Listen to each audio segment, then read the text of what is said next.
Hey,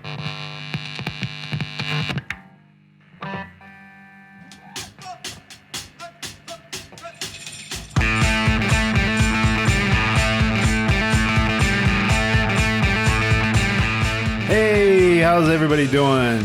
This is Edgar OtraVez, and I'm bringing you another episode of the Flow Podcast. On today's show, we have a very special guest, Rudy Schultz.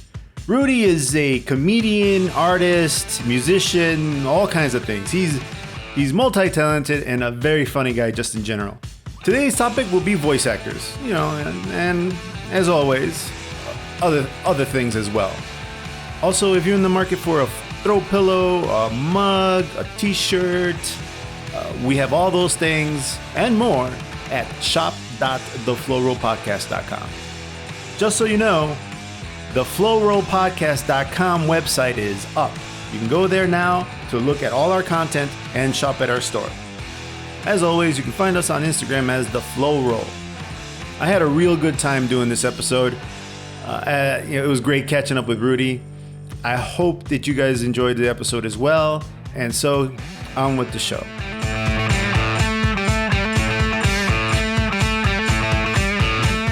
All right, there we go. All right, welcome to another episode of the Flow Roll Podcast. This is Edgar OtraVez. And today, my co-host is Dan with very special guest. Oh, shit. I read your name. Sorry, let me do that. You're going to have to dump that out. I'm going to have to dump that out. Oops. All right. Let me take it from the top. I never done that before. Really? I'm glad never switched the real name and then the cousin Dan? No, never. Or not my cousin? Not my cousin Dan. All right. You have a real cousin Dan, right? I have a real cousin Dan, and so we didn't know what to call him. So yeah, not my cousin Dan. Not my cousin Dan. As hell. And then it just kind of stuck. But anyway, Yeah. So welcome to another episode of the Flow Roll Podcast. This is Edgar OtraVez. Damn, I almost forgot my name. And my co-host today is not my cousin Dan. With our special guest, Rudy Schultz. Very funny comedian and voice actor. So, amongst other things. Amongst many other things. Very talented young man. This is Rudy guys. Schultz is a singular, multi-talented polymath.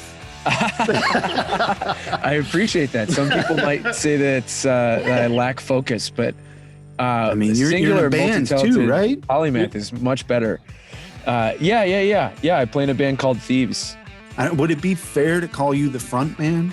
Yeah. You're the front man. Yeah, all I got is a microphone. We got two other guys that sing, but they have to play guitar and bass at the same time. So Rudy Schultz, voice actor, comedian, front man of the multi-platinum selling Thieves.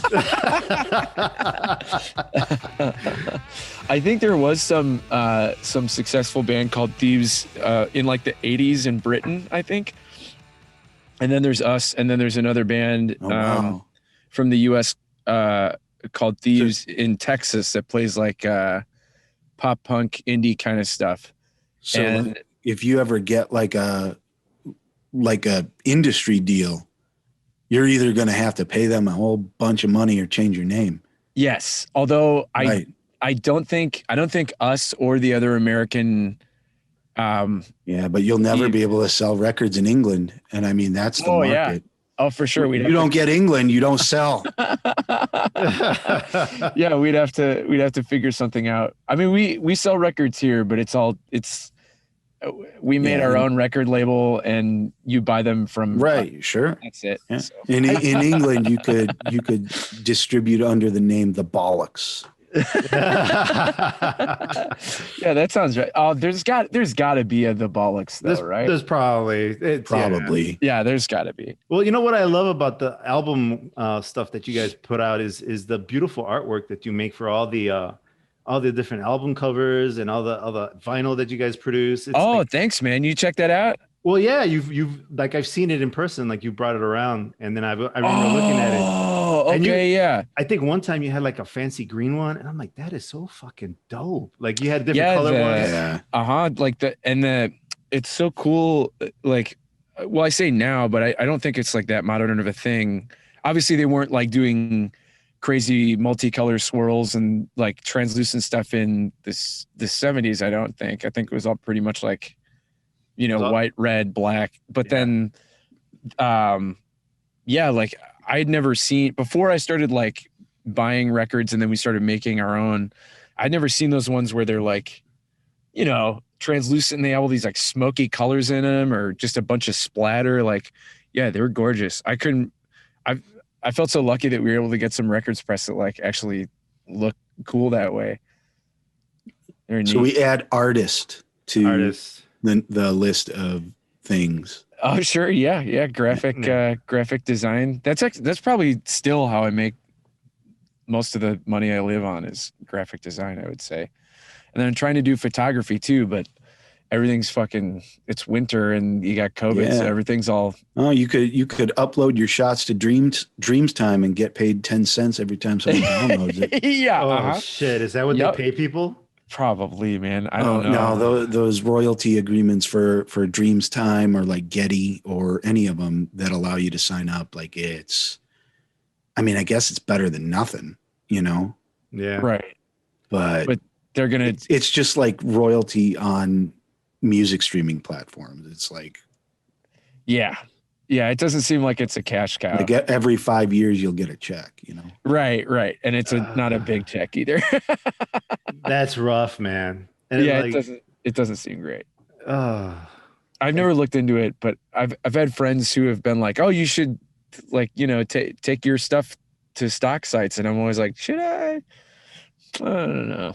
That doesn't seem like a great. Well, I mean, like the other thing you could do is that you could just, I guess, it's better than just it's sitting on your hard drive, right? I mean, at least it's doing something. Well, I mean, yeah, you could take your stuff, but I've seen your photography. It's not like stock photography kind of work. No, they're very subject pieces, Mm-hmm. Very artistic. Thanks, man. Yeah. You're probably better off at an art fair or something if you're going to do that kind of stuff. Yeah. Oh, sure. Yeah. You'd get way more money. Right. Mostly I'm just trying to get people to hire me to take their photos for whatever the, products or headshots or photos of their pets, whatever, that kind of thing. All that kind of stuff. Yeah. Sorry. The wife is over here telling me that my son is scraping the shit out of her new walk with a knife. Oh, okay. And I don't think she's knifed. That's a sin.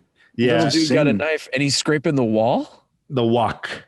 Her new walk. Her pan. You got to make that boy watch some of those Uncle Roger videos so he can learn proper walk etiquette. I love that Uncle Roger character, man. He is funny as hell. Well, we know Uncle Roger. Do you guys know Uncle Roger? Yeah. Like for real? Yeah. Nigel Ung. Yeah. How do you know him? He used to do stand-up in Chicago, and then he moved to the UK and got. Oh my God! God! Yeah, you know that guy. Yeah, you know Uncle Roger. Yeah. Holy cow! He was never a character guy. He was like Seinfeld, but Malaysian. Yeah. Huh. That's awesome. Whoa, I can't believe I never made that connection. Isn't that nuts? An idiot. He's fucking immensely famous now. Yeah. Yeah. He got huge. I wouldn't say that it's even crazy that you didn't put two and two together, because Nigel's act was very dry, very smart, very, very downplayed, like no character shit. And then Uncle Roger is like goofy, silly, exaggerated character thing. And he just didn't really. He's also like, that character is also really like smart alecky too. Like, did you ever see the one where he's like a help at a food truck, and he questions somebody's manhood because they wouldn't take spice on the food. It's just like, what kind of man are you? That sounds kind of like Nigel. Yeah. He's definitely a smart alecky guy. Yeah. But yeah. We know Uncle Roger. He's really funny, and he's a really nice dude. Oh, that's so fucking cool, man. That's good. That's good to hear, because I hate to hear about somebody famous and then find out that he's a jerk or something. It's just cool that he's cool. Yeah. And I mean, like, didn't know him closely. He might be he was always very nice to me. So That's yeah, cool. I like him a lot. He seems like the nicest guy. He's very nice. I barely knew him. I probably ran into him 2 or 3 times. Sure. That's about it. Yeah. He used to be at that open mic at the Hidden Shamrock a whole bunch. Just slinging jokes. He had that amazing joke about the brown line. I think I know where that would go. it was well, it could go maybe a lot of different ways. I'm not gonna no. His joke is really good. I don't want to butcher it by trying to retell it, but it's good. This is actually a perfect lead-in to today's topic. We're talking about Uncle Roger, which is some beautiful character work by Nigel Young. Yeah. And today we're talking about voice actors. Yeah, man. Right? Yes. Voice actors, or alternately, just amazing performances by people doing voice work. Mm-hmm. Yeah, that's where we're going into today. And I think it's kind of a fascinating topic, because I've always been a fan of voice actors. I would have loved to have been a voice actor. It's not something I can really do. I can do voices, and I've been paid to do voices before, but to actually own a character and stay in that character and do actual acting, it's intense. It's crazy.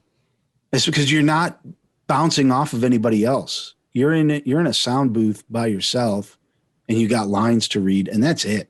Yeah. And you've got to own that character and kind of own all of the other characters that are in that scene, so that you can kind of put yourself in there and give it the right tone and the right inflection and the right feeling. It's nuts. And so I really admire that area of performance. And the other thing about voice actors is, man, are they prolific. Like, you look at any voice actor, even voice actors who maybe aren't even well known, and you look at their IMDb page, and it's just hundreds, if not thousands, of credits. Yeah. Well, I mean, just look at Kevin Conroy, for example. How many times was he Batman? I mean, he is the guy that I know as Batman. Oh, Nobody else could be a Batman. I mean, other people have done a pretty good job of being Batman, but when it comes to animated Batman, he is the guy. My God, yeah. And he's almost too, like, he plays obviously, like, he fits that specific flavor of Batman like a glove, but then his voice and the way that he uses it, and in that show specifically, it obviously it's Batman, but it's kind of also just like generic hero guy voice. So like, when I think of like a superhero, or just like, hey, what does a hero sound like? To me, it's Kevin Conroy. It's just that like that really like kind, charismatic, soulful, but like intensity. Yeah, he sounds ripped. Like you can hear his jaw. Like I almost took offense there for Kevin Conroy when you said that he was the generic hero guy. I was just like, how dare you talk about Kevin Conroy that way? No, quintessential hero guy. The definition of hero guy, at least for me. Yeah. Yeah, no, but like, I understand what you're saying, because it's like, I don't think he does anything else other than Batman. He's probably done something, but that's got to be like 80% of the time he's in front of a microphone, he's got to be Batman, right? Yeah, right. I mean, also, like, how awesome a job is that? Pretty fucking cool, I think. I mean, he's been working for years. And he's the guy known as Batman. You could be at the coffee shop, you got your back towards him, you don't see him there. And he's like, he's sitting there, he's like, may I have a latte? And you're gonna be like, Batman? And you'll just turn around and look for animated Batman, but there's just like this old dude standing there, and you're like, where's Batman? I thought I heard Batman. But this like old dude with this long head. Real long. He does not look anything like his voice makes you imagine in your mind. Oh, for sure. Yeah. Maybe because that voice is tied to Batman / Bruce Wayne. Yeah, I think in your mind. Uh-huh. But I mean, he's got a great voice. So, he's got a great voice. So get this. So like I do, not that I'm a voice actor, but like I'll read to the kids at night and I'll read all these comic books and stuff to them. That's it, dude. That's good. And I'm doing voices for all the characters all night, right? Yep. That's the shit right there. That's what you, yeah. And so then like, it's funny because they've associated certain voices with the characters and they trip out when they see me saying the stuff. I'm like, like I'm sitting right next to you when I'm reading these comic books. How do you not know that it's me? You know, because I have a voice awesome. for. Let me see if I can do it. I have a voice for Robin. It's like, it's something like, so Batman, what are you doing? You're being so foolish. You know, and so that like, and my son will see that, and then he's like, "It's just like you did that." I'm like, "Yeah." Of course. I read the comic books to you every night. Yes, I'm the voice of Robin. I'm the voice of Robin, Batman, Superman, Wonder Woman, Supergirl. Everybody. You got to be everybody in the goddamn book. Like Supergirl. I'm like Wolverine. I'm like fucking Cyclops. I'm Darkseid. Oh, the evil villains are the best, right? Oh, yeah, dude. That's the most fun ever is to be a villain. Yeah. Yeah. Yeah. Yes. That's the coolest shit, man. It is, dude, because I'll do that shit all night. You know, I'll just like sit there and do all the voices and stuff. But yeah, Yeah. like they trip out when I'm walking around and I just throw a Robin voice out and they're like, what? You can't do that now. You can't just do that. No, That's Robin. It's more like, wait a minute, you do that? And I'm like, yeah, hello. But anyway. I was just gonna say, my dad. Well, both my parents read to us all the time. Like my mom would read to us all day long, and my dad read to us, you know, every night before bed, pretty much. And yeah, I mean, whether it was like, you know, a full on novel like The Hobbit, or whether it was like a picture book. I don't think he ever read us comic books. He bought me plenty of comic books for me to read on my own, but yeah, I mean, he always, you know, did all the voices of the characters and. Yeah, I mean, there's definitely, that's like a huge reason that I do any work with my voice now. Like, absolutely it is. So that's cool that you're doing that, man. Who knows, maybe one of your kids is going to grow up and want to do that kind of stuff themselves. That would be cool. I mean, I hope at least one day when they have their kids, they'll do the same thing I did for them. Oh yeah, they will. Yeah. They make a fool of themselves for their kids. Yeah. You know.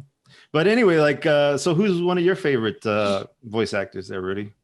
Oh my God, dude. I mean, like, too many to name almost, I guess. It's like, obviously I grew up like watching, Saturday morning cartoons with like a bunch of folks like, Jim Cummings, especially with that really like crazy fry that he's got. I mean, he was like, everyone on the face of the planet, but every Disney voice ever, basically. Every Disney voice ever. And then like he's in video games and stuff like still. Right. So like you hear him and you're like, oh, it's Jim. Well, and the range, because I mean he'll be like Winnie the Pooh. So like nice soft, Winnie the Pooh voice.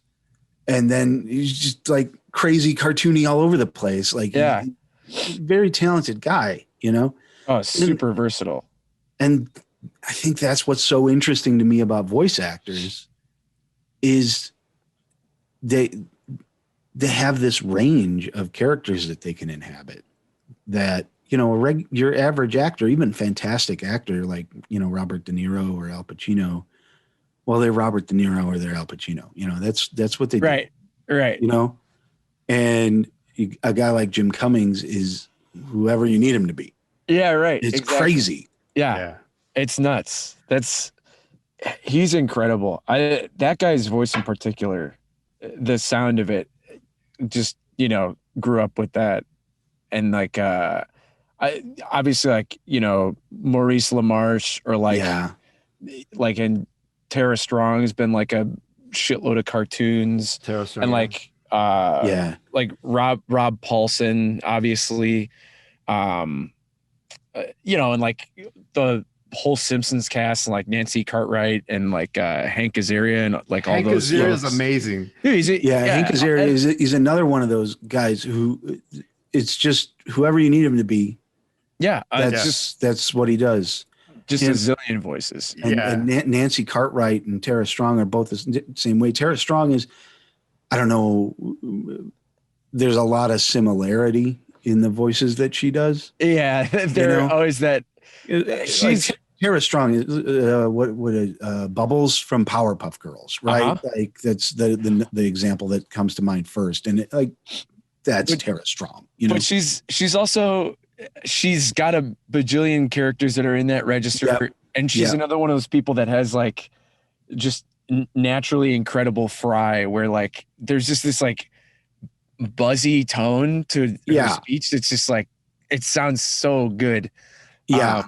But then she also, she's Bubbles, but then she's the Teen Titan that's like the goth one. Oh yeah. Raven. Yeah. So she's Bubbles, but then she's also Raven, they're like, very, very disparate characters, but yeah, she's all, in that very high register, which is awesome. Tress McNeil's another one. She's like everything under the sun. You can always tell it's her, but such flexibility, yeah, just rubber voices, man. I would say Tress McNeil is probably 80% of the women and children on Futurama and The Simpsons. Yep, that's so cool. The old cat lady, and that's kind of like her trademark voice is the old cat lady. Yeah, or the wicked, kind of a Wicked Witch type of voice. Yeah, almost. And then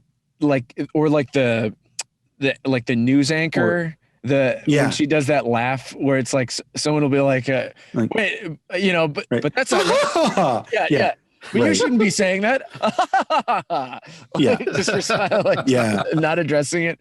That's the best. She's great. I personally like Arlie Sorkin, the Harley Quinn woman. I love that voice that she does for Harley Quinn. She's just like, it's just like a little New York and just really high and just crazy. I love that voice. Harley Quinn's like such a fun character, dude. Yeah. And then and she owns that character the same way that Kevin Conroy owns Batman or Mark Hamill owns the Joker. Yeah, dude. She owns that character. That's Harley Quinn. Yeah. Yeah, for sure. And any other version of Harley Quinn will be a sad imitation of it. That's unfortunately true because every time I hear a new Harley, it's like, that's not Harley. It's not the one that's in your head. Yeah. They all have that bar to go to. That's on that new Harley Quinn show. James Adomian plays like a shitload of characters like Bane and really? But a bunch of other people. And he's another, obviously he's a voice actor, but he's someone who's like, started maybe as a stand-up comedian and then has like a burgeoning, maybe not even burgeoning, maybe full-fledged, just like awesome voice career. Parlayed that into something completely separate, discovered other talents, Yeah. And he's got that like unbelievable Bernie and just absolutely incredible George Bush. Like those two, like like being in the same room as him and hearing those two in particular is just like fuck like that. It's flawless. Right. Yeah, absolutely. He's something else. He's freaky. Yeah, there's like a kind of like a almost like a morphology to a voice. It's almost like a shapeshifter kind of deal where it's just like all of a sudden you're a different person, right? And and like a lot of these people, I think the most talented, like as you guys are saying, are the ones that can go ahead and change their voices like that. I love it when I see the same person doing all the voices at the same time because it looks like magic. Yeah, it's like a magic trick. That's what's so cool about it. I think that's why I find it so fascinating. Because for every voice actor like a Kevin Conroy out there, you've got people like Jim Cummings who it's not like, oh, this is my natural register. It's I have an unlimited supply of voices in my head. Yeah. Tell me which one you want and I'll make it happen. That's amazing. And it's like I think about like my own voice. Like I have like 3 voices, man. Like there are like 3 different voices I can do. And they all sound very similar to this one. You know? But like so you know, Tress MacNeille, Nancy Cartwright is another one. But like I think the King is probably, I don't know, it's not fair. If let's say Tress MacNeille is the queen, right? That I don't know if that's fair, but I would put it there that like she's just the unlimited supply of voices. Oh yeah. Billy West has got to be the king. He's unreal, man. Billy West is almost everything. You know, he's done almost. He was Ren and Stimpy. He's Fry on Futurama. And, okay. And Zoidberg, I think. And I think Zoidberg. And right there, I mean, think about the drastic difference between those 2 voices, you know? And so like it's every character on Futurama that's not Tress MacNeille or Phil Lamar or John DiMaggio, all the rest of it is Billy West. Yeah, right. You know? Right. And but it's like everything. He's done Bugs Bunny, you know, he's done all these crazy different voices. He's like the current iteration of Mel Blanc.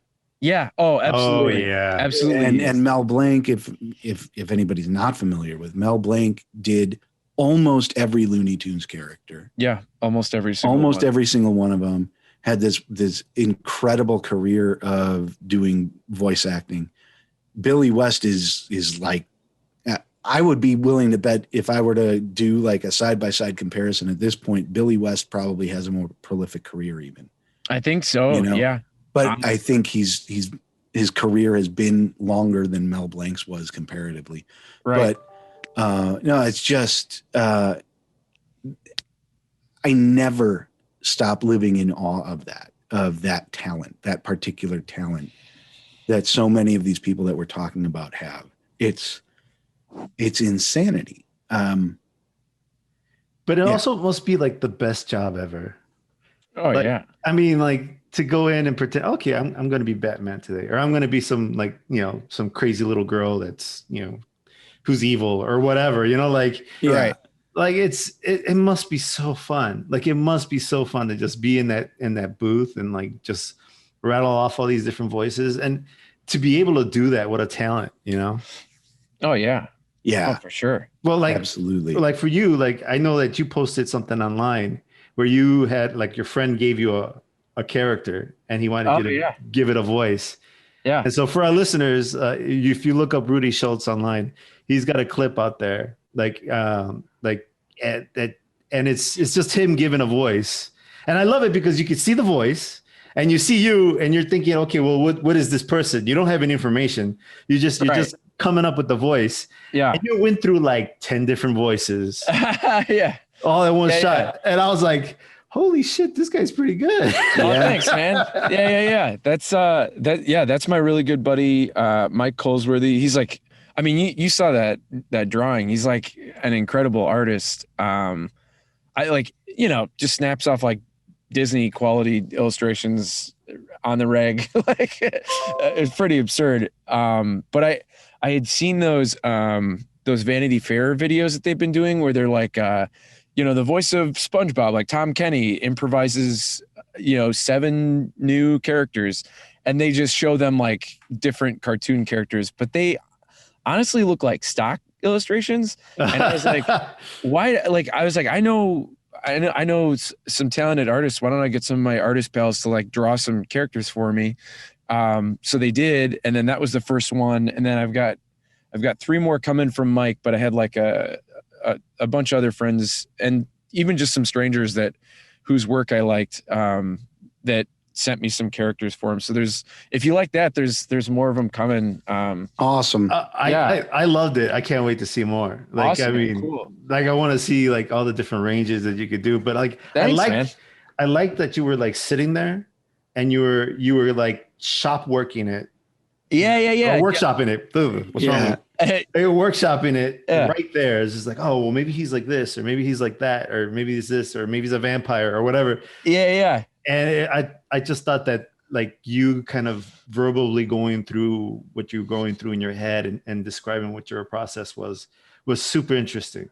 Cool, man. Thank you. Yeah, that's like it's a really cool video. It is a very cool video. Thanks, dude. Thank you. That's I feel like people love seeing how the spaghetti is made for almost anything. And I was like, yeah, you know what? If I talk through my thought process here, I think it'd be really fun. And people seem to really like that. So yeah, I'm gonna keep doing it. And that character was just like was so cool. When I saw it, I don't know. I just couldn't stop laughing like that. There you see the little chunk of the take, but like I cut out a bunch of me just laughing giddy because the character is so cool. He's like, it's so badass. And he sent me an email with like 3 or 4. So I'm really excited to like check the other ones out. I tried to like only look at the file names. Like I was literally like putting my hand in front of the computer, like blocking, so I couldn't see the other ones. Yeah, when I was watching that video, I kind of I was thinking to myself, like, okay, so this is like the 5 minutes that we get to see, right? I imagine there was probably like hours of just, what could I do with this voice? Well, why don't I try this? No, that's crap. Like hours and hours of just real shitty, horrible takes that you were embarrassed that you ever even did, and they're just sitting there taking up space on your hard drive right now. Oh, there were definitely some that I even put on there that I was like, oh man, I hope I hope people don't see that and like, oh man, this guy sucks. I thought it was all gold. Like not all Thanks, of it. man. Like whether it's hit or miss or whatever the artist was thinking. Yeah. Like, I thought all of it was gold. I'm like, oh, that's great. Oh, look how he changed it. Like, oh, like, oh, cool. I enjoyed every bit of it. That would be awesome if you were to do like reaction videos of all of these people. Like hearing the voices that you did for their It'd be so funny if they're like, I wouldn't have chosen that. No. Yeah. No. I don't know if I'd have gone in that direction. Yeah. Yeah, exactly. Yeah. That I tried to keep it to like, I want to say I was tracking for like 7 or 10 minutes or something, and then cut it down to the 45 seconds that actually made it in there. But it was fun, man. I hope the rest of them are as fun as that first one was, because it was a blast. Also, it just felt like, I don't know, fucking really cool to hit up a bunch of artists and just be like, hey, I know that typically clients want to review stuff. I don't want to see it until it's finished. So just send me 4 and don't show them to me at all. I had someone be like, how's this look? I'm like, I don't want to see it. Yeah. Like, just send it when it's done. And he was like, oh, sorry. I was like, no, it's totally cool. I had like a couple of the people that I hit up just straight up be like, I loved this. This was amazing. I was like, yeah, isn't it wonderful to have full creative freedom over your work and no one tells you what to do? Shouldn't we all just be able to do that? I have never experienced that. Yeah. Yeah, I don't know fair. If I have either. That's not fair. I mean, you experience that when you do stand up, but you always get the feedback from the audience. So, Right. I guess that's anytime you're doing something for yourself and your own sake, you're doing it. But it would be nice to collect a paycheck and have someone just be like, I trust you implicitly, whatever you would like to do. Yeah. Yeah. Although, man, it's one of those things. This is something that just makes me sad to the very core of my being. Right. But after all of my years of experience, both in like the nonprofit world, in the corporate world, And then in the like individual enterprise world of writing or performing comedy or whatever you're doing, it hurts to even say it, but the clients and the people that you work with who are invariably going to be the most honest, the most fair, and they're going to pay you what they told you they're going to pay you are your standard corporate clients. Oh yeah. You know, it almost, like I said, it hurts to say it and it hurts to know it. But in terms of integrity and fairness, I will pick a finance manager at any corporate firm over a comedy show booker every time. Oh yeah, for every sure. time. they're gonna pay you what you're worth because they know it's the right thing to do, and it will reflect on them. And yeah, it's such a sucky thing. It flies in the face of everything I want to believe. You know, it flies in the face of all of the goals I've ever had in life. But God help me if it isn't true. Yep.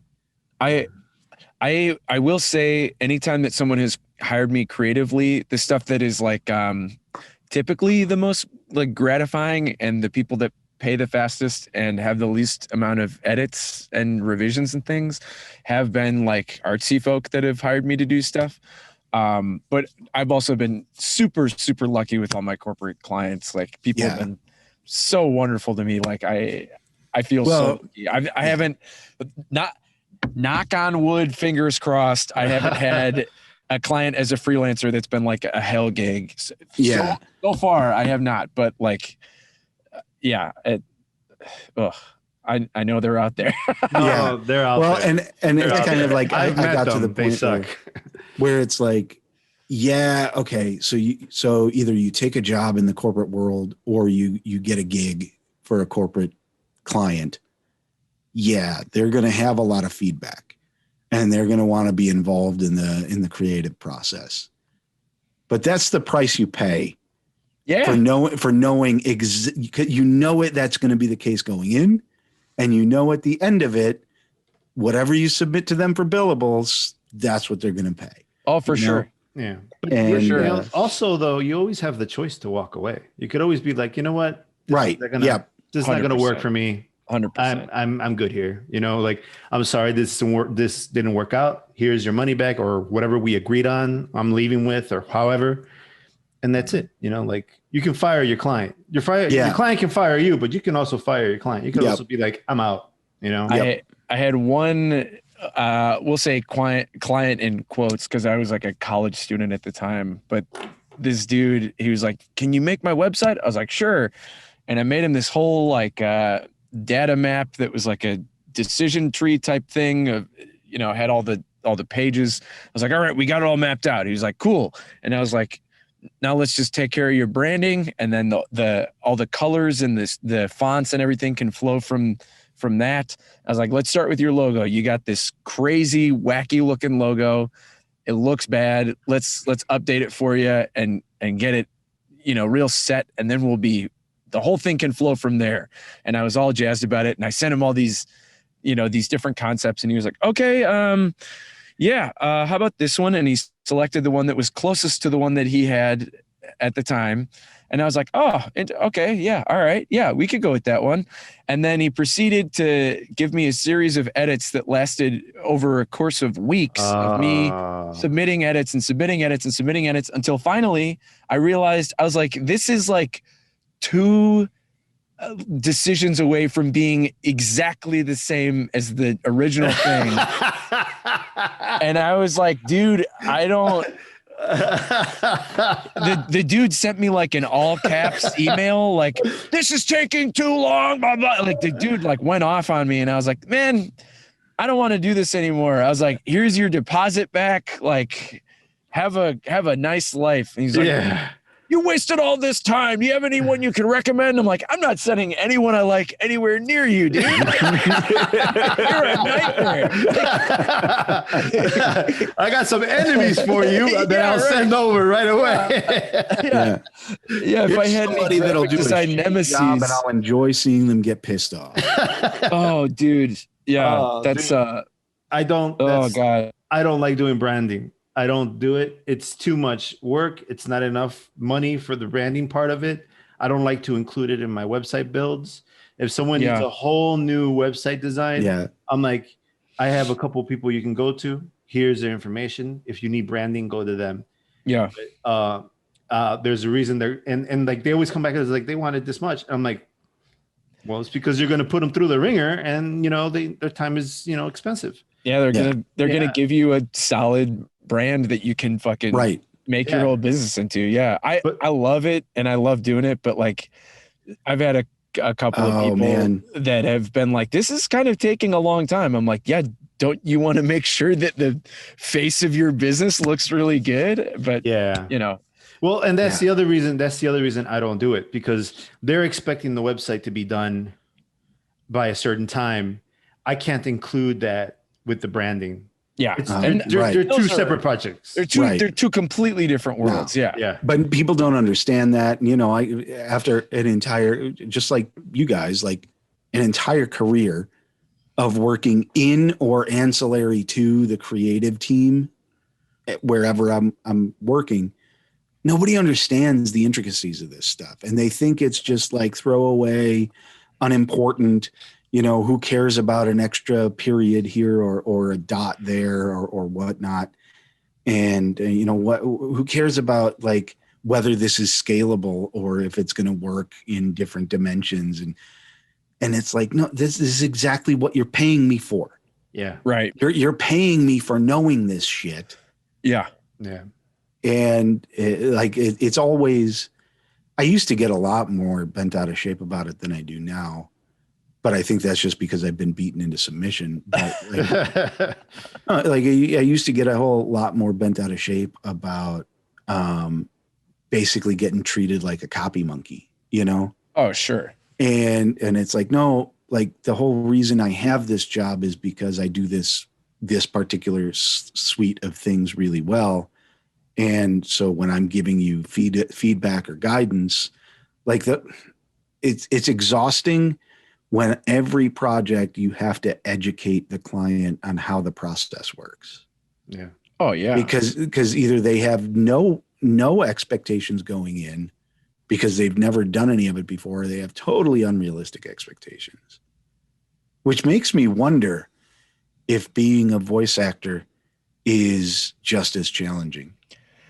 From my understanding, that another thing that I would say that's along the same lines of what I just said is the clients that I've had for like voice gigs, whether it's like for an animated short or a video game or like some commercial spots, like they've all been like, how about you go do your thing, you send it to us, we'll review it, and then if we have any changes, we'll let you know. So far, it's been very much like, wow, we didn't expect it to sound this good, where I'm like, okay, very cool. And then if they have edits, which, depends on who it is and what it is and everything like that. But I've had a few people, I couldn't believe it, but they're like, we have no changes. This is great. I'm like, that's unbelievable. Wow. That's crazy. That's crazy. And then I had,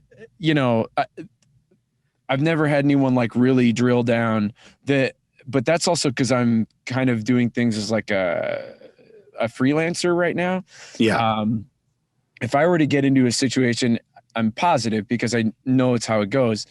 I'm going to be looking at getting an agent, and let's say I land an agent and I get into a session, where there's a client and a voice director on the call, maybe even a copywriter or a marketing person. Well, that's probably who the client would be. And then along with the engineer and me, everyone's all together.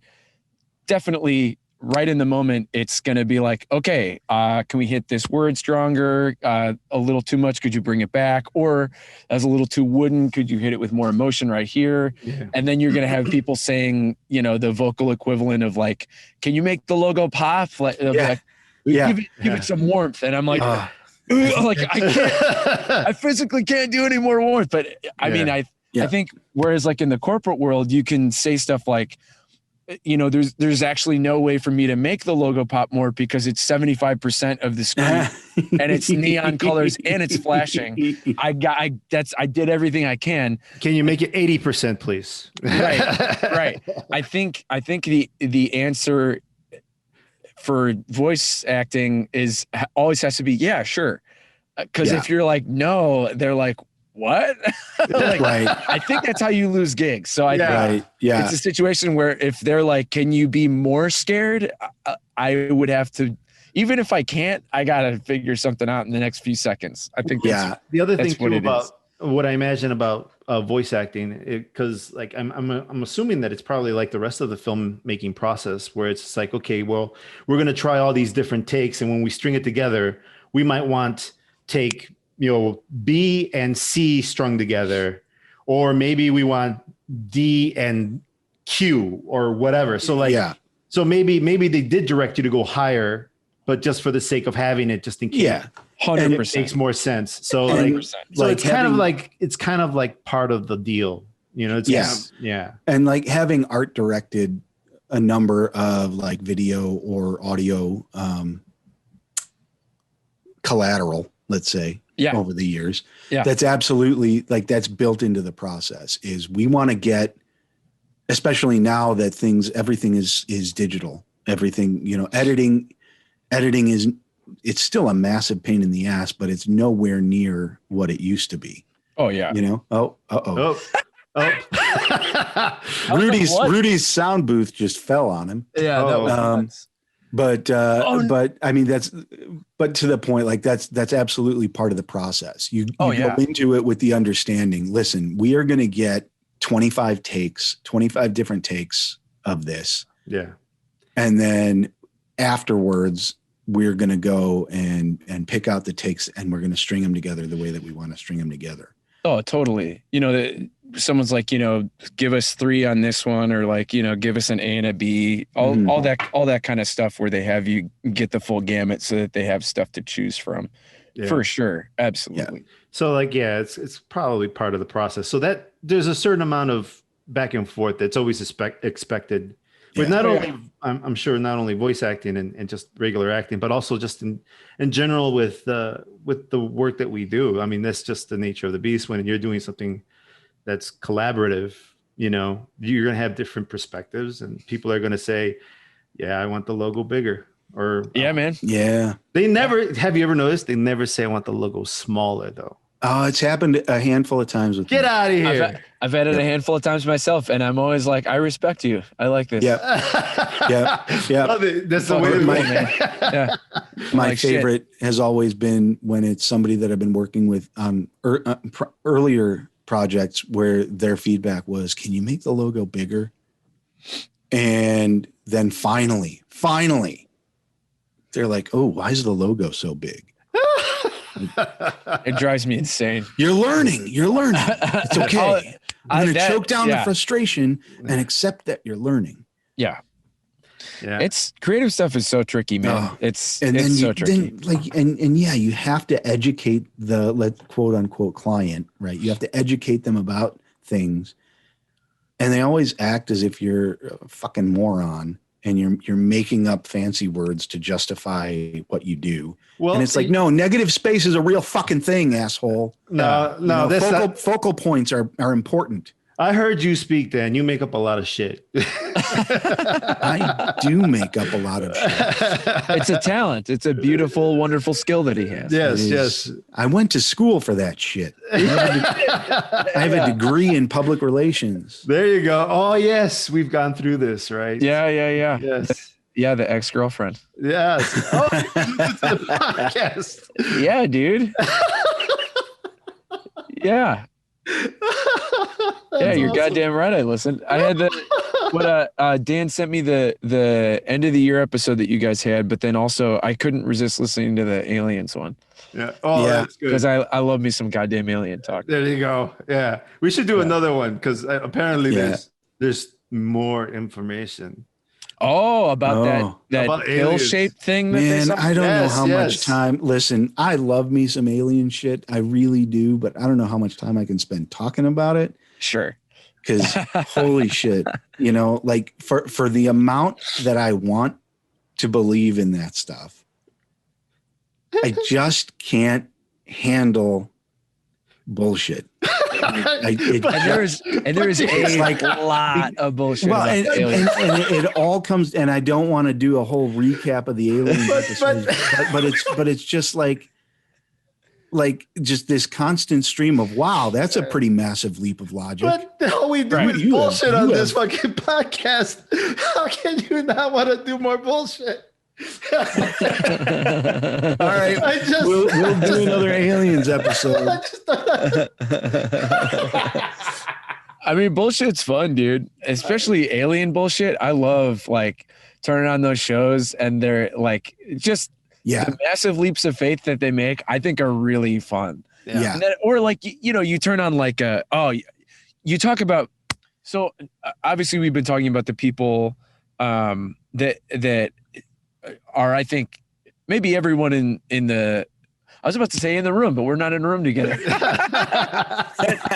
Everybody on the call. I think we're in agreement that like probably our favorites are the folks that have these rubber voices that can inhabit all these different characters. But a ton of voice actors that are out there that maybe don't have that degree of like they can play these crazy opposite ends of the spectrum. Also, hold on. We leapt back to the topic without a segue. Oh, and I don't want to be disorienting anybody who's listening. Well, we're getting back on topic now, people. We're getting back on topic. We are getting back on topic. I thought somehow the aliens have voice actors now. It was a segue, but Billy West is a fucking alien. That explains everything. He's 100%. If you, I mean, that guy's out of his mind. He's something. He's definitely some kind of creature. He's unreal. But there are certain people that just have sexy voices. They just have really good voices, and they might not be able to, stretch them that far. But I was going to say Art Bell. Oh, yes. Dude just has the most wonderful old broadcaster guy voice. And listening to his show and the stuff that he talks to people about with the alien shit is awesome. When he was doing Art Coast to Coast with Art Bell. Yes. And it would come on the radio at like 2 a.m. Yeah, dude. Like I would go for a drive. Yeah, just nice. Do nothing other than go for a drive and listen to Coast with Art Bell and listen to the bat shittery and love every second of it. Yeah, dude. and start thinking really deeply about remote viewing and whatnot. Yeah. Because some of the stuff that he has on there is very clearly like, a guest will call in with some crazy batshit story, or he himself will have some crazy experience that is pretty out there.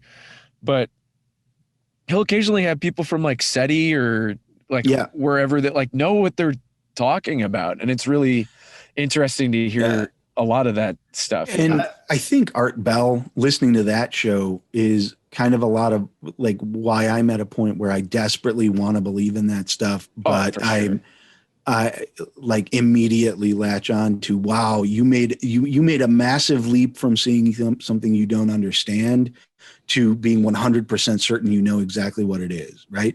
And I think listening to Art Bell kind of planted that in my brain, because for all of the batshittery, he was like the ultimate skeptic. Oh yeah. He was like, I am not going to commit to this until you prove it to me. I'll let you have the platform. You can talk about it, but I'm not going to like confirm it for you.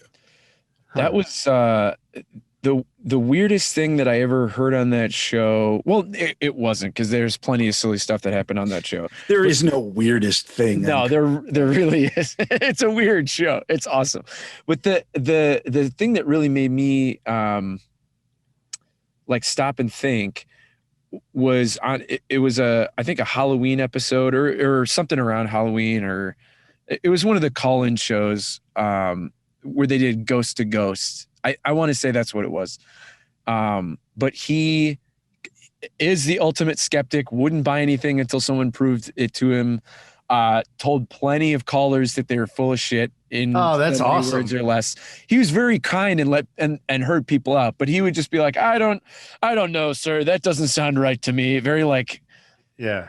Just wouldn't let people Right. have a full run of, whatever. But he saw like a shadow entity, and like it was like, bipedal and had arms and a head and was a shadow, and it was like it happened again. That's so funny. That scared the shit out of me, man. I thought the shadow entity. I thought the shadow man. Nope. It was just the sound booth falling down. This panel in particular has been loose as of late, and it's the first time any of them have come loose, and it has really been difficult. But he saw a shadow entity in his house, I guess, or something, and he was just like, yeah, I saw this thing. It was there. It like didn't have eyes, but it kind of checked me out. And he was like, I don't know what to think of it. I don't know what it was. I saw a shadow person. And I was just like, fuck. Like, he's so the solid voice of reason, total skeptic. And he just was like, yeah. So what was cool. Oh, sorry.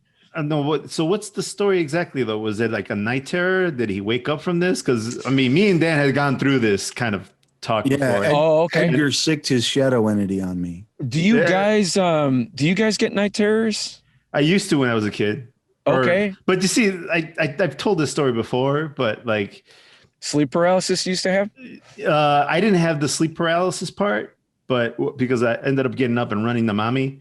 But but like the problem with my night terror is that other people saw the thing that was chasing me. Oh, that's not good. That's very bad. No. Yes. Because like I ran out of the room. Yeah. And then my sister like came out and she was like, what's going on? And I'm like, don't talk to me. I don't want you to roast me right now. And so I kept running to mommy. And then she like, once I got to my mom's room, she came in and she's like, who's back there? And I'm like, what do you mean who's back there? And she's like, I saw someone chase you out of the room. It was like it was like a blacker shadow than the darkness in the room. Freaky deaky, dude. Yeah, that's pretty much what Art described. Yeah. Yep. So I was just like, oh shit, And just by telling that story now twice, Edgar has sicked El Cucuy on you and me both. Oh, good. Oh, thanks. Yes. Now, I just fucking dude. That El Cucuy and El Cucuy is coming for me. La Llorona is going to show up on your door. Oh God, not her. We're done. And their love child, their ghost love child. I was once talking about La Llorona with some friends, and we were by a lake, and like a loon or a heron or something in the distance shrieked, and we were all just like, what? Like what? It sounded like La Llorona. It was awful. No, I would have shit myself. Yeah, it was bad. It was bad news. Oh. I'm trying to El Cucuy that was referenced recently in that Outsiders show. You guys see that on HBO? No, I have not. I don't want to get into TV HBO, talk. Mr. 1% here. He's got all that speaking money. He's got all that voice acting money. Oh God, yeah. It's like 14 a month or whatever I'm paying. Yeah, that's big money, baby. But that show is nuts. But they referenced El Cucuy on that show a little bit. I haven't seen that show. What is that show about? It's a good show. It's about a crime is committed, and the suspect, they have video evidence that the guy is not in the spot where he would have needed to be to commit the crime that they have him committing. They have hard evidence of him committing the crime, and then hard evidence that he was not there, he was elsewhere. Huh. So they're like, what is this? And then they start delving into it, and it gets pretty crazy. It's a cool show. I think it's based on a novel by Stephen King. Made me kind of want to read the book. So is it like a supernatural show then? It's horror? Yes. Without spoiling anything, yeah, it's got some supernatural horror-y stuff. I gotta check it out. Yeah, it's right. great, man. It's dark. Yeah, I mean, especially if they're talking about El Cucuy. I mean, like, fuck it. Yeah, let's get- they're using that terminology just for something that happens, but it kind of matches a little bit with like, I don't know what El Cucuy is exactly. I just know it as the boogeyman. the boogeyman, right, like a shapeless, formless boogeyman. I feel like every time one of us says El Cucuy, we need to do the sign of the cross. Yeah, right. I got a buddy that has sleep paralysis, and occasionally it'll be nice. He'll get like a comforting feeling from it, like they give him a nice little rub down. Nothing like that, but like he had like an airplane, that like a toy airplane that was flying in his room, and he just thought that was probably his grandma. Oh, I don't know. He just got a grandma feeling from it, which is very nice and comforting. But on the other end of the spectrum, he has this tall, shadowy figure with incredibly dirty, mangled fingernails. Oh, like Slender Man. Yeah, like Slender Man, but like not as tall, but like freaky deaky shadow guy that'll just show up and like stare at him for hours, or stuff like that. Oh yeah, because it's sleep paralysis, so he's aware of the room around him, and then whatever's happening in the dream state is real time for him. So he has to, until he wakes up, naturally, he has to just deal with whatever the vision is for as long as it's going on. So just 4 hours of this fucking freaky guy sitting there, like playing with his fingers or like touching stuff, moving things. God. What the fuck? Like, can he talk? Yes, but the only reason that he knows that this guy can talk is not because he has ever spoken to him, but his sister sees the same guy and spoke to her, and the only thing that he ever says to her is, "The chirping man has a plan." Oh, so funny. Does he like giggle or something? Like, I don't know if he giggles, but the chirping man has a plan. Right?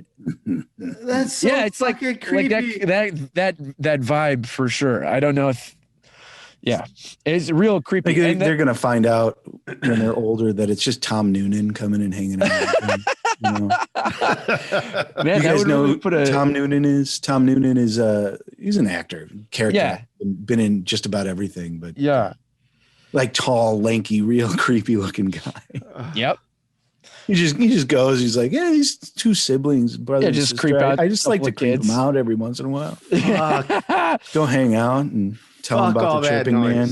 Yeah, it's terrible. All that. That's terrible. Scary as fuck. Yeah, it's the worst. It's the worst. It sucks because it's like he knows it's not real, and he knows that it's his brain doing shit. But he told his sister about it, and she was like, "I see the same guy." And are they like identical twins or something? They're not, but they have like a cool link. Like occasionally they'll like text each other something, or they'll get like a feeling. They'll vibe. Yeah, and then they'll check in with each other, and it'll be like, I had a real shitty day and I quit my job, or like, such and so broke up with me, or like, I got really hurt or something, So never something good. Well, it's extreme emotions, it's like danger, spidey sense type stuff. Yeah, I do not have that kind of relationship with my brother. Yeah, I don't. I have like, my brother's a great guy, but I have like a basically like holiday relationship with my brother. That's how it goes. That's how it goes, dude. That's I wish I was closer with my brother. It's something I'm always trying to work on. Brothers are tough though, dude. Because you're forced to be friends for like the first 12 years of your life, and then you got to figure out if you're actually friends. And then you got to figure out if you're actually friends. Yeah. That was deep, man. Yeah. Yeah. It's tough. See, the funny thing is that like for me, I'm the I'm the oldest one in the family, and I am the most immature. And I'm that you and me, dude. yeah, Most immature, oldest. Yeah. yeah. And so like everybody, my brother is like 15 years younger than me, and he acts. Wow. Yeah, and he acts. I'm 8. Yeah, 15's. 15. Yeah. I could be misremembering this celebrity, but there's a rich there's like a gold digger blonde lady that died, and I think she was Anna Nicole? Yeah. No, Anna I think Nicole she was Smith. Nutrisystem. Oh, well, okay. Yeah, I had the wrong. But she passed away from the stuff, though, right? Like she took too much of the stuff. No. You're kidding. Oh, okay. I didn't think so. I was like, God, that would be. Yeah. I think it was some drug shit. Okay. Which is unfortunate. No, I mean, she may have been taking the drugs by using the supplements, the nutrient, like taking it together. I mean, who knows? Isn't it all supplemental? I mean, isn't it? Can we call it all supplements or? It's all. I mean, that's what I call weed. I mean, yeah, that's a supplement. Yeah, for sure. Yeah, it's.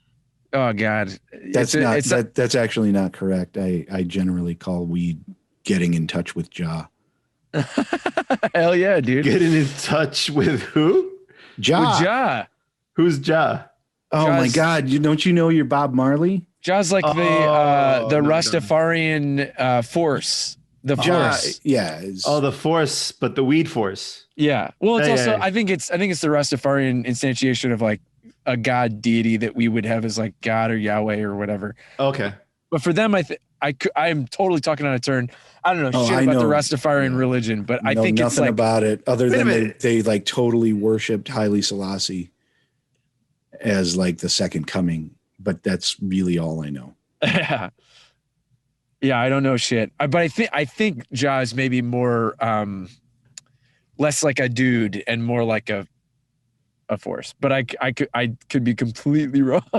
I don't know. Yeah, I don't know. I'm putting anything. I'm putting my money on you being completely wrong, but that has nothing to do with anything that I know. It just has to do with I like it when you're wrong. It's you must like every single day of my life, baby. I am wrong all fucking day long. All right, so you brought up Art Bell. We're gonna segue back because when you brought up Art Bell, it made me think of somebody that I hadn't thought of or put on any list to talk about today. But Phil Hendry is friggin' amazing. Oh yeah. You guys know who Phil Hendry is? No, who's Phil Hendry? Phil Hendry for a number of years. I know about him as much about this as Rudy knows about Rastafarianism, but I believe he was and probably still is like a radio like talk show host, and he has that voice. That's just his. He sounds like a radio talk show host, and it's phenomenal. It's one of the best versions of those voices I've ever heard. But he also does a ton of voice work. And I mean, he's been doing voice work for like decades, but he's come to a new prominence in the last 10 years or so. And, he's been on Marin. He's in every episode of Rick and Morty. He's Principal Vagina and a couple of other characters. He's what? Have you not seen Rick and Morty? No, I have not. There's not enough hours in the day. The principal. It's pretty short.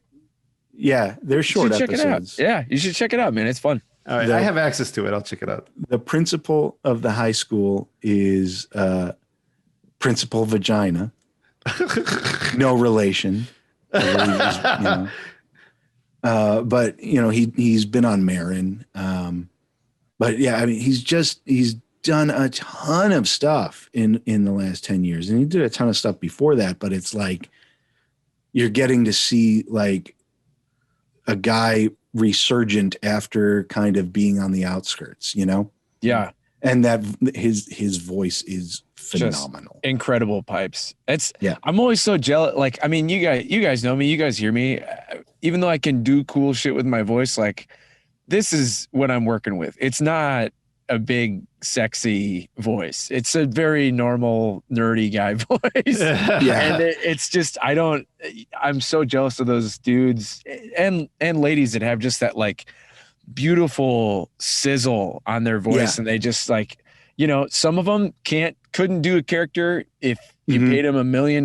They couldn't do one. Right. And it doesn't matter. They just sound amazing. Like, right. Get them to read any sentence and you're just like, oh, that's and that's one of the amazing things about some of these really prolific voice actors that we've talked about. People like Billy West or Tara Strong or Tress MacNeille or Jim Cummings. You watch videos of them or interviews with them, or like they'll do panels on Comic-Con or something like that. And their regular everyday voice is not interesting. Yeah.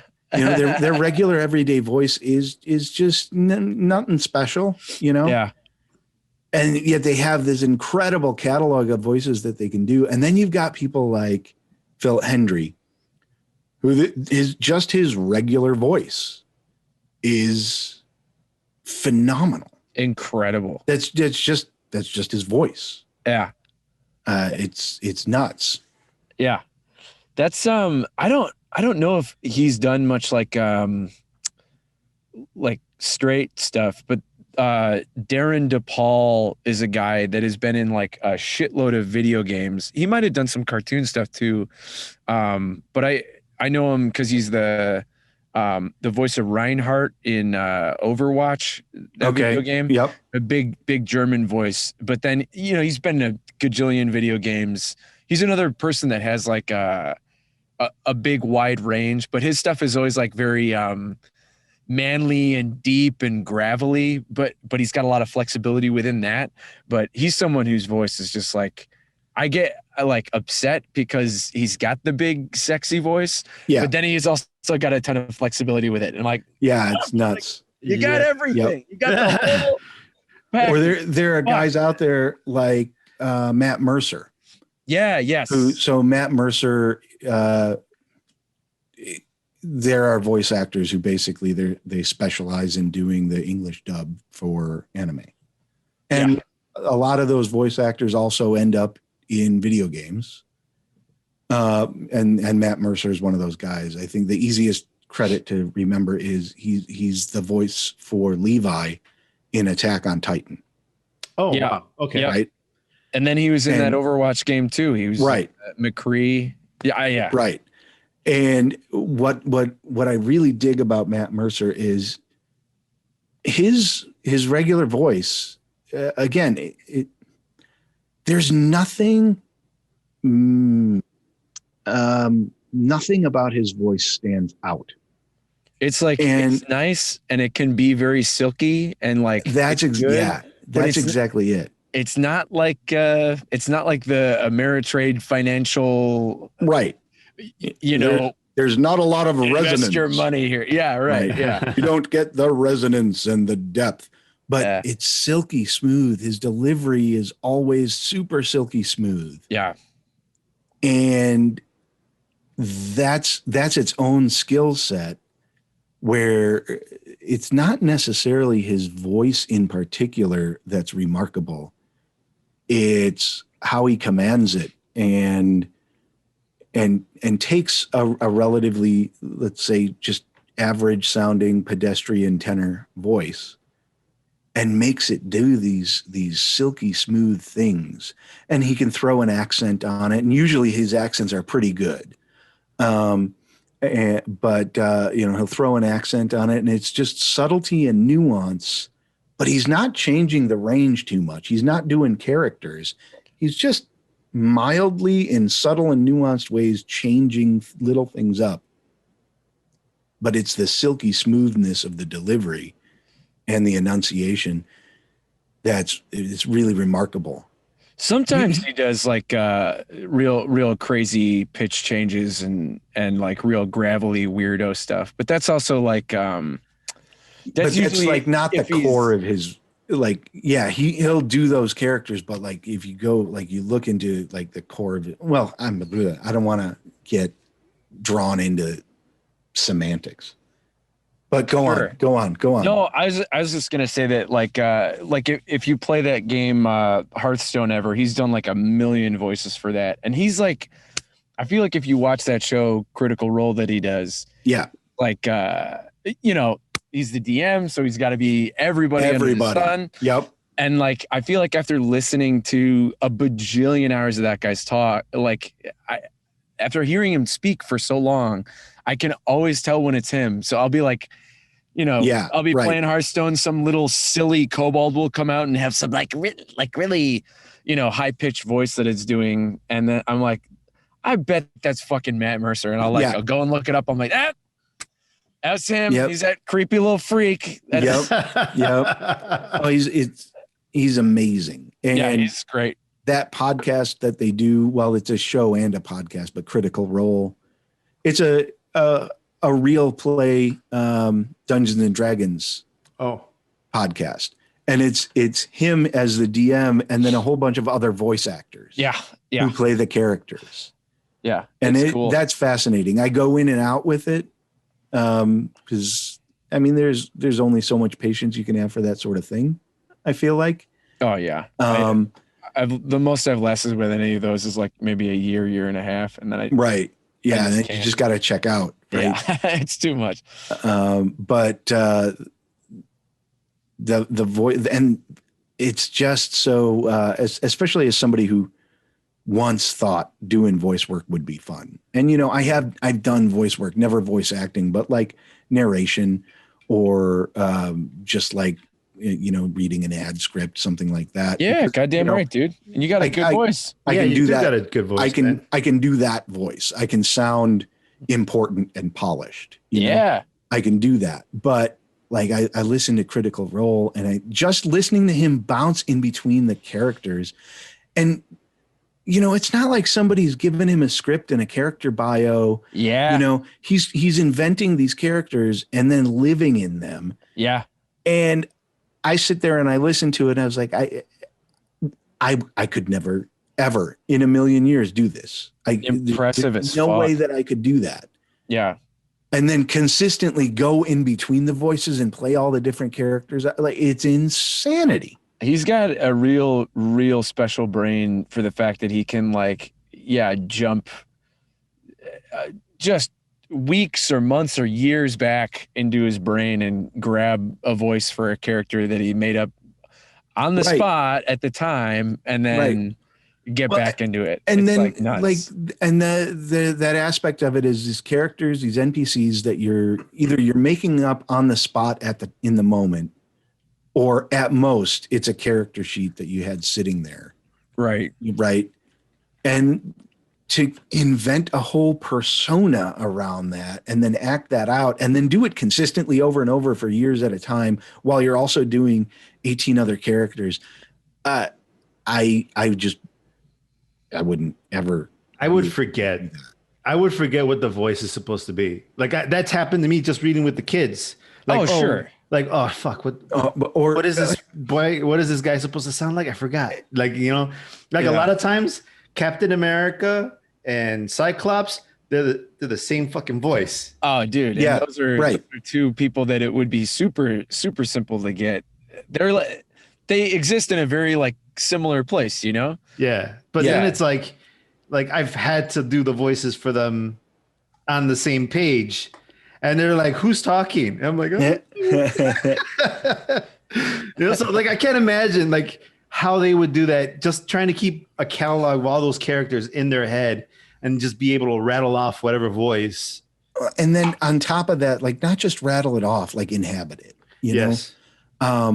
Cause just acting, right? I've never done professional acting, you know, ever. I thought it would be fun, but I never really auditioned for much. I auditioned for a couple of things, but just making silly videos with friends of mine, you know, somebody writes up a little sketch that they want to do.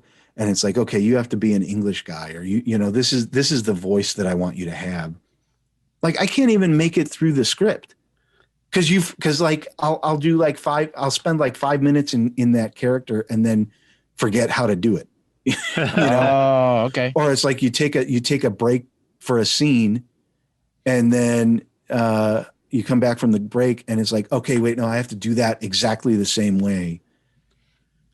It's it's not easy. That's all I'm going to say. It's not easy. And so when I listen to Critical Role and I hear Matt Mercer, and it's not just Matt Mercer, it's like, who are the other ones? Taliesin Jaffe. And I feel really badly because I'm forgetting their names, but I haven't listened to the show there's in like 2 years. 8 or 9 of them, dude. Don't worry. You know? But they're all really well accomplished voice actors, and they're all really good at it. And you hear them doing this and not slipping out of character. Yeah. Like, to me, that's very impressive. And like, granted, no, I don't do this professionally. And so they should be better at that than I am. But even with that, it impresses me. Oh yeah. Oh, they're great. Yeah. The whole show is super cool because it's just a bunch of people that get paid to do voice acting normally. And it's every single one of them has done voice work. So it makes it really, really interesting, especially because so many of those like shows where they play D&D together, it's just a bunch of nerdy folks together, or maybe like Twitch streamers or enthusiasts of the game. But that was the first time where I saw like a relevant cross section of like one type of industry got together to play. Right. It would be like if you had a bunch of TV writers get together and do it, like that would be also that exists. Oh, there's an all TV writer. Harmon Quest. Quest. Yeah. Okay. Or there's another one. And now I can't remember the name of it, but it's all comedians. Yeah. That must be awesome. Nerd Poker. Nerd Poker, right? Yeah, it's called Nerd Poker. Yeah, with Brian Posehn and Blaine Capatch. And I don't know anything about Nerd Poker. Please describe more. It's Dungeons and Dragons. Yeah, it's just the name of a Dungeons and Dragons show, but it's a bunch of California comedians getting together and playing D&D. It's fun. And they call it Nerd Poker. That's awesome. Yeah, yeah, it's good. That's that one's been around forever. Nerd Poker is so old. I mean, Critical Role's old too, but I want to say Critical Role's been around. Like, I think Critical Role's been around at least as long or longer than Adventure Zone. Yeah, and that's been around for 2016, 2014, right? Something like that. Yeah. And that's crazy. Think about that. Like that. We're talking about podcasts. Right. Yeah. Well, and they've been around for nearly a decade, and podcasts where they play D&D on it. No, right. Like that's it. Yeah. I just remember the first time I was like, I like D&D. I like playing D&D. I like podcast. Surely there must be a podcast where someone plays D&D on the podcast, right? I looked it up and I was like, oh, there's a few. And I checked them out. And there's a whole genre of it. Yeah. Never would have thought of that. I would have never thought of that. At the time, they were all still kind of fledgling. But I remember like when they first started like having live shows, like they were selling out like the Chicago theater or like. Right. Wait a minute. They were having live shows of playing D&D? Yeah. You could do that? Like, wait a minute. You can sell tickets to that? Yeah. If you're a bunch of voice actors or comedians or entertaining people, I mean, or you're the McElroy family, right? Like, but I mean, like the McElroy family at this point could be like, hey, we're all four of us going to get on stage and just read newspapers and shit, and that show would sell out. Yeah. It would sell out. Dude, and rightly so. Rightly so. I don't want anybody to take it like I'm shitting on this. No, like I love the McElroys. Yeah, but they are people who, God bless them, they continue to actually work at doing what they do very well. They could just fucking say, no, it's greatest hits albums from here on out. We're fucking done, and they don't do it. So that's impressive. That's amazing. That's amazing that you can that someone can do a show like that. And that someone will pay for it. Sure. I love that. Or that's like on the podcast episode, I talked about the Dollop. Yes. They do that too. They sell out live shows all the time. Yeah. Of that podcast. That's another one. Dave Anthony, since we're talking about voice talent, that's another one worth bringing up. That guy has a quintessential radio voice. Oh yeah. Yep. there was a software company that hired me to do their radio spots, and they're like, we know you're not going to be able to do a spot on impression of this guy, but if you're asking like for a vibe or feeling of what we want this to be, check out the dollop. I was like, oh, okay, I gotcha. I was like, and so you did the whole thing Gareth Reynolds style. Yeah. Right? And they were like, no, other guy. Are we really funny? Are we allowed to hear what that sounds like, or is that like? Yeah, do your Dave Anthony, and then do your Gareth Reynolds. Or are we like a breach of contract kind of deal or something? Or? No, I don't know if I remember all the copy for it, or I mean, it's literally just me speaking, but just very, whisper. Yeah. It just very throw even, a little whisper, very in it, even keel. Yeah, just very nice. No, it was no. That sounds like sexy, Rudy. It was kind of trying to be sexy, kind of. It's like our software is so sexy. like informative sexy, like which really our data analytics our data analytics suite will literally make you moist. I think people hate the word moist now, right? That's what I hear. I never knew that was a word that people didn't like.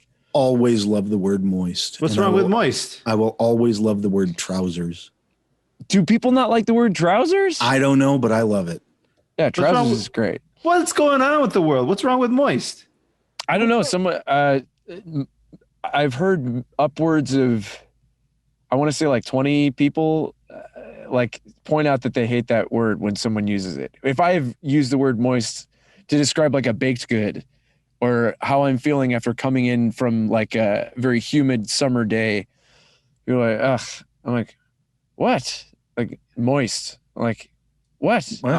I hate that word. You hate the word moist. It's a fine word. I hate how it sounds. But it's like right. moist. Okay. Moist is the opposite of ASMR. Okay. I'm just making sure that there isn't a new protocol in terms of like how I have to speak now, No, I don't think so. Just a weird amount of people have said like, don't say that word. I hate it. No, man. No, there's always a new protocol about how you have to speak, and you just got to try your best. That's all you can do. Oh yeah.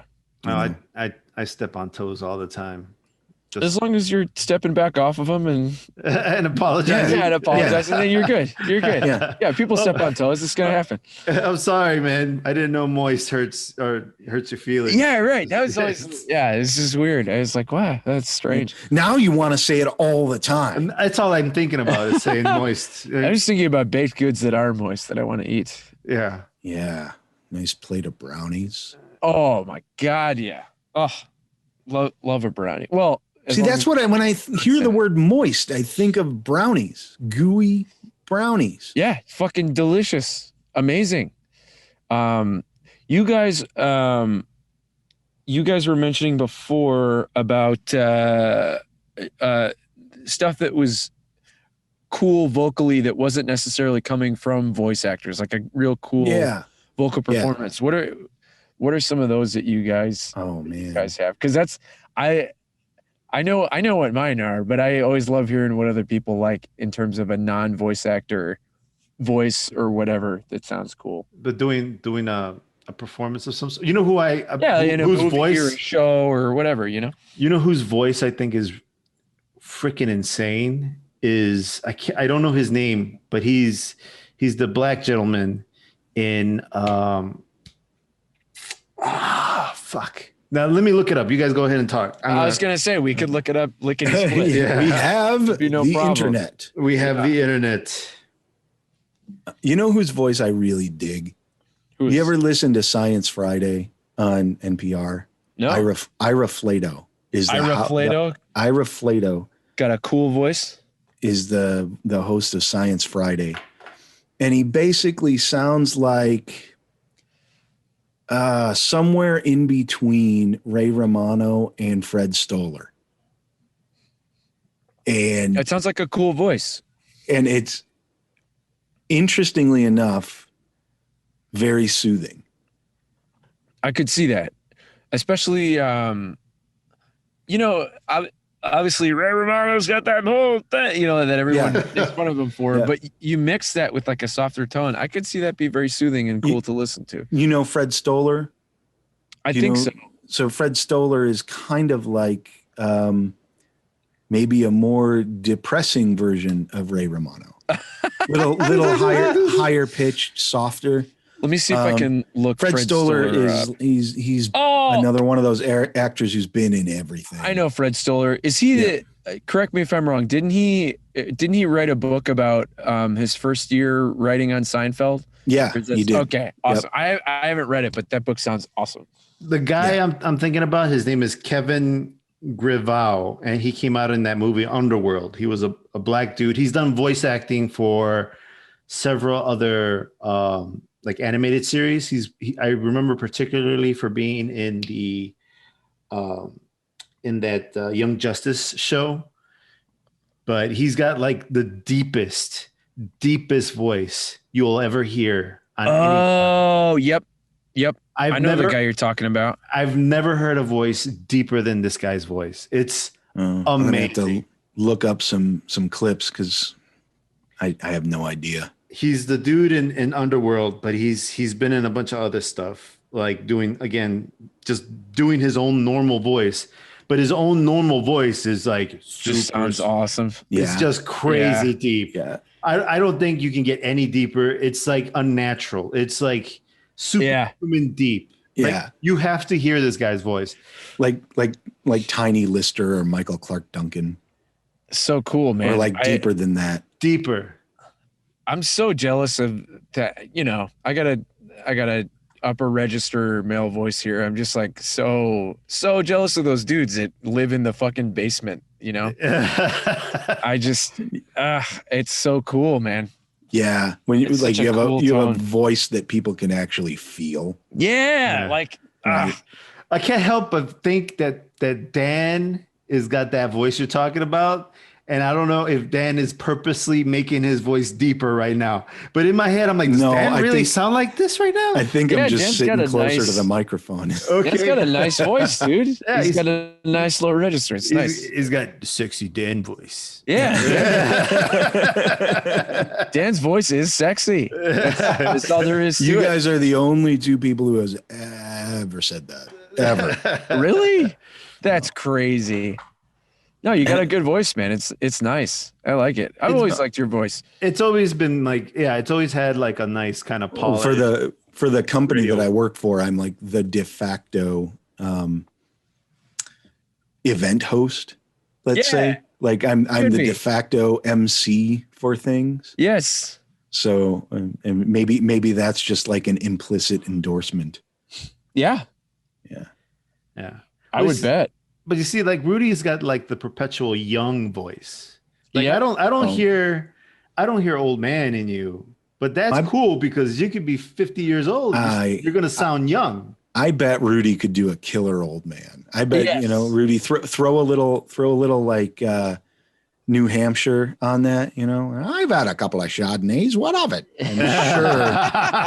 I'm sure that you can do a killer one of those. I definitely can do an old man. There's like if you guys listen to any of this stuff on my reels, like I got a few crazy old men sounding dudes in there. I love sounding like an old man or a husky old dude. I just my whole life I've wanted to look and sound older than I am. Like, dude, I can't wait till obviously my voice has matured and this is the voice that I have in perpetuity, but I know that when I get around start smoking, my man.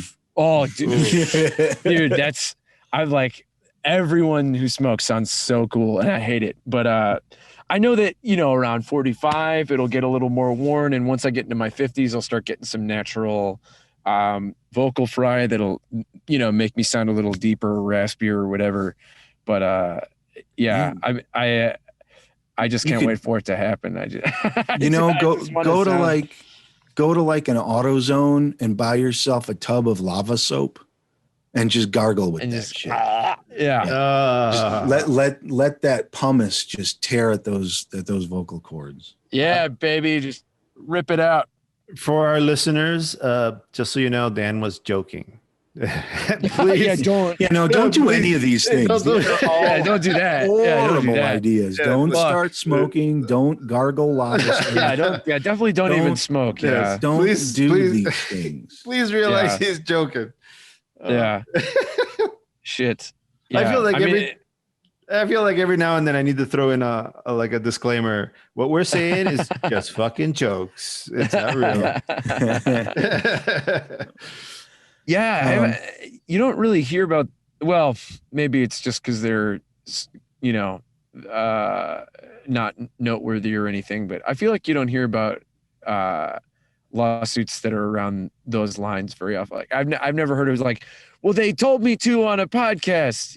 Like I've never. It'll happen, and it'll happen to us. Dude, God. in college, I studied.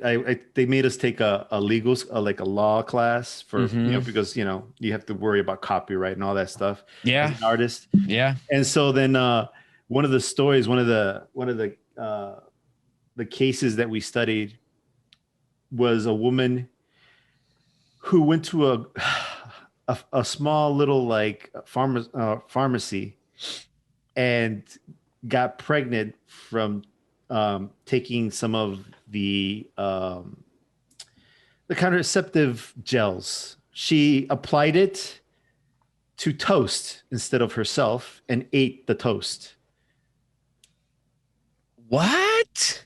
There was a contraceptive jelly. So Yeah. So she read the word jelly instead of applying it to where she should have applied it. She put it on toast and thought that was going to do it, and then Got did pregnant. the deed and got. That is absurd. And she sued and won? God, I hope not. No, I don't remember what happened, but she it went to court. It went through a bunch of shit. Sheesh. That is.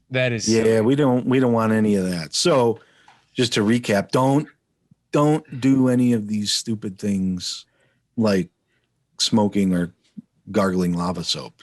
Especially don't do that. you, Rudy. Especially. I mean, I was going to do both, but so I'm glad you said something because I would have. Or put contraceptive jelly on your toast and expect them to get I pregnant. I still might try that out. I don't know what it tastes like. I feel like that can't be good for your guts. I don't know. I mean, Eating that? it can't kill you. It didn't kill her. Yeah, obviously. Right. Yeah, well, maybe it did something to her brain because she was willing to sue people for it. I don't know. I just can't imagine picking up a medical product and reading jelly and being like, okay. Peanut butter. Yeah. I get some peanut butter, put this together. This should go down. Hey, everything goes good Jesus, with dude. peanut butter. Everything. Yeah, It really does. She sued. She sued the pharmacy, and she sued the company because she sued the pharmacy because they put the jelly, the contraceptive jelly, next to other food products. You're kidding me. Why would they do that? Because it's a small tiny pharmacy. It's a family-owned joint. So it no matter where it was in the store, it was going to be close to some food items. Yeah, exactly. So I mean, the place probably only had like 2 rows of like aisles, right, for stuff.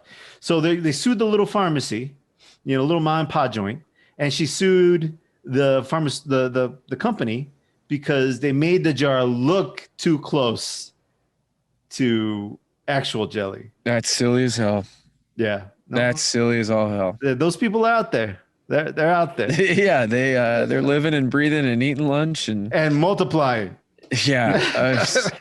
Very specifically, dear God. Probably doing some voice acting too.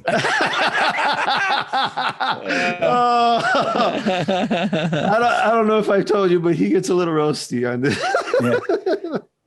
It's a good callback. I bet they're doing their own podcast about.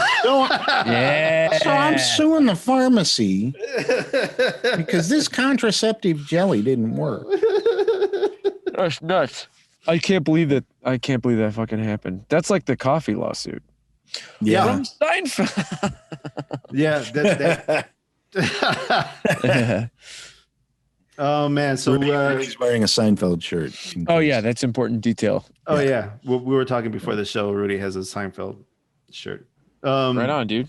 So why don't you go ahead and plug yourself, man? Go ahead and like throw out your Twitter, your Instagram, all that stuff, so people can find you. Yeah. You can go to rudyschultz.com if you want to see my work. It's RUDYSCHULTZ.com, and I've got all my photography and graphic design and a bunch of voiceover reels on there. And if you want to follow me on Instagram, it's just Rudy Schultz, and that's similar to the website, but that's like where the website is like, you know, a portfolio. The Instagram is more dynamic. So it's like the stuff that I'm currently working on. And I'm throwing like silly, fun little voiceover videos up there. I got a YouTube channel too. I think if you search Rudy Schultz on there, you can find me on there. I'll make sure to plug all that stuff, to put it all in the descriptions and stuff, so people can find that stuff too. Awesome, man. Thank you. And where do you post your boudoir photography?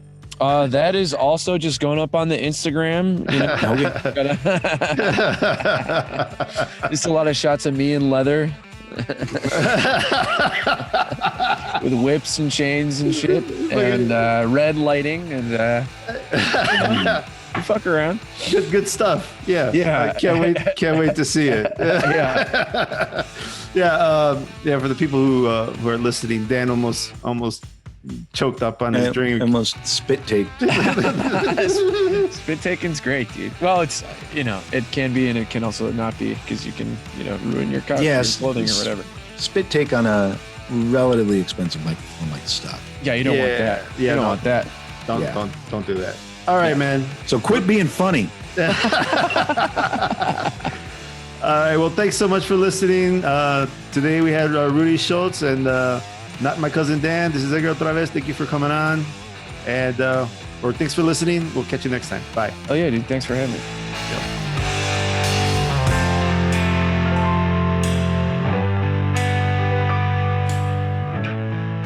The title of the music you're listening to is Suffer City Blues, and that's by Suffer City. You can find them over at Epidemic Sound. It was fun catching up with Rudy. If you guys need Rudy's services or you want to book him for something, you can find all his information at rudyschultz.com. That's Rudy, R-U-D-Y, Schultz, S-C-H-U-L-T-Z.com. Don't worry, I'm going to put all the information down in the description. Make sure to follow him on Instagram so you can see all his great little posts on his voice acting and little takes on those characters that we were talking about during the show. As always, if you're in need of a throw pillow, a cup, a duvet cover, a bathroom rug, you can still go to shop.theflowrollpodcast.com, but you can also go to theflowrollpodcast.com. There we're going to have our content. We're going to have videos. We're going to have other little funny little news items that we might come across. Just content in general. But you can also hit our store through there. So remember, theflowrollpodcast.com is now available for you guys to check out. Thanks so much for listening, guys. As always, like, subscribe, comment wherever you listen to your podcasts. We'll catch you next time. Bye.